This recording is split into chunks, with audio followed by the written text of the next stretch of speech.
The void of space trembled as the Valdorian armada emerged from hyperspace, their crystalline warships gleaming like predatory insects against the darkness.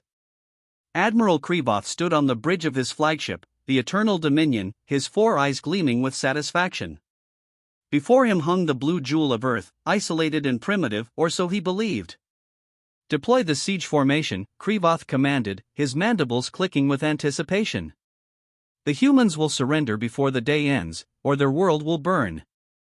300 vessels moved into position, their plasma batteries charging, their shields shimmering with lethal energy. The Valdorian Empire had conquered 17 star systems in the past decade. Humanity would be the 18th, added to the collection like a trophy in a warlord's hall. But something was wrong. Krevoth's tactical officer suddenly stiffened, her antennae twitching erratically. "Admiral, there's a massive energy signature emerging from Earth's moon. It's impossible. The readings don't make sense." On screen, Krevoth snapped. The view screen flickered, and what appeared sent a chill through even his battle-hardened carapace. Rising from the lunar surface like a leviathan from ancient depths came a vessel that defied all known principles of starship construction. It was less a ship and more a floating fortress, a dreadnought of such staggering proportions that it dwarfed even the Eternal Dominion by a factor of 10. The human ship was a brutal masterpiece of angular geometry and raw industrial power. Its hull was scarred and pitted, marked with names in a dozen human languages: Mumbai, Lagos, Tokyo, Sao Paulo, New York. This wasn't just a warship. It was a monument to human unity forged in the fires of desperation. "The Indomitable," Krevoth's intelligence officer whispered, reading the designation painted across its bow in letters 300 meters high. Captain Sarah Chen stood on the bridge of the Indomitable, her hands clasped behind her back, her expression carved from granite.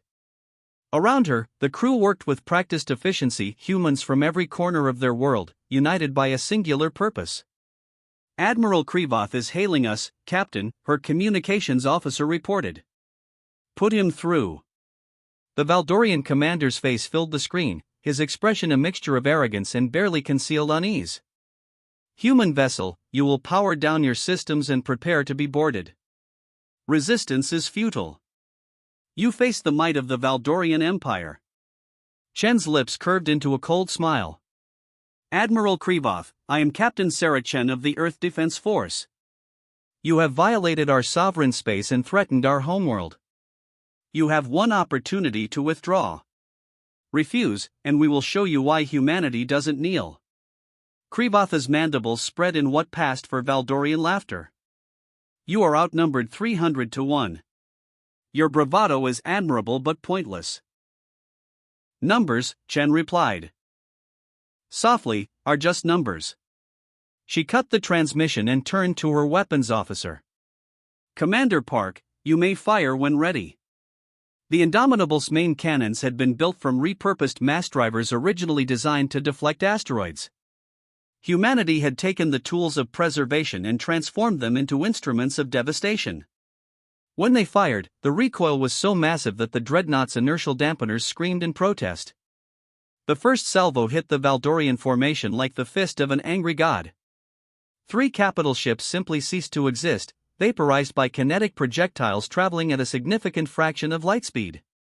The shockwaves from the impacts rippled through the enemy formation, sending smaller vessels tumbling out of control. "Evasive maneuvers!" Krevoth screamed, but his fleet was too tightly packed, too confident in their numerical superiority. The Indomitable surged forward, and its secondary weapons came online. Railguns hammered the Valdorian shields with streams of hypervelocity slugs. Missile pods opened like the petals of a deadly flower, releasing swarms of hunter-seeker weapons that chased down enemy corvettes and frigates with relentless precision. But the true horror came when the Indomitable deployed its close-range weapons. Humanity had studied every conflict in their bloody history and weaponized every lesson learned. Plasma cutters designed for mining asteroids became ship killers. Point defense lasers created webs of coherent light that sliced through enemy hulls like paper. The Valdorian fleet tried to respond, their plasma batteries unleashing torrents of superheated matter. But the Indomitable's armor was layered composite, a sandwich of ablative materials, reactive plates, and self-sealing foam. Where Valdorian ships relied on energy shields, humanity had built a vessel that could simply tank the damage and keep fighting. Commander Park's fingers danced across his console. "Captain, targeting the flagship." "Make it count," Chen said. The indomitable spinal mount, a weapon so large it ran the entire length of the ship, charged with a sound like reality itself being torn apart. The magnetic accelerator built up energy, drawing power from the fusion reactors buried deep in the Dreadnought's core. When it fired, the beam was so intense it appeared as a solid bar of white light connecting the Indomitable to the Eternal Dominion. The Valdorian flagship's shields held for exactly 1.3 seconds before collapsing. The beam punched through the hull, through 17 decks, through the reactor containment, and out the other side. The Eternal Dominion broke in half, secondary explosions rippling along its length as atmosphere vented into space and internal fires consumed what remained. Admiral Krivoth had just enough time to realize his catastrophic mistake before his world ended in fire. The battle lasted 47 minutes. When it was over, the Valdorian armada was scattered debris drifting through the void. A handful of ships had managed to escape into hyperspace, carrying with them a message that would echo through the Galactic Empire: humanity was not prey. Captain Chen watched the last enemy vessel flee and allowed herself a moment of exhaustion. Stand down from battle stations. Begin rescue operations for any survivors.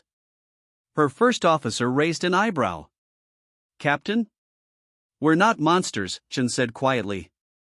"We fought because we had to, but we'll show mercy because we can.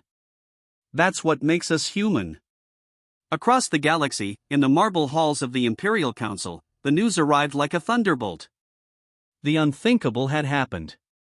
A primitive species had not only resisted but had utterly annihilated a full battle fleet. The other member races of the Empire looked at each other with new understanding. If humanity could build such weapons while confined to a single system, what would they become when they reached the stars? The answer terrified them. And in the shadow of Earth's moon, the Indomitable kept its silent vigil, a reminder that humanity's age of vulnerability had ended. The galaxy would have to learn to share the stars with a species that refused to surrender, refused to kneel, and refused to die quietly. The Empire watched in terror, and humanity watched back, unblinking and ready.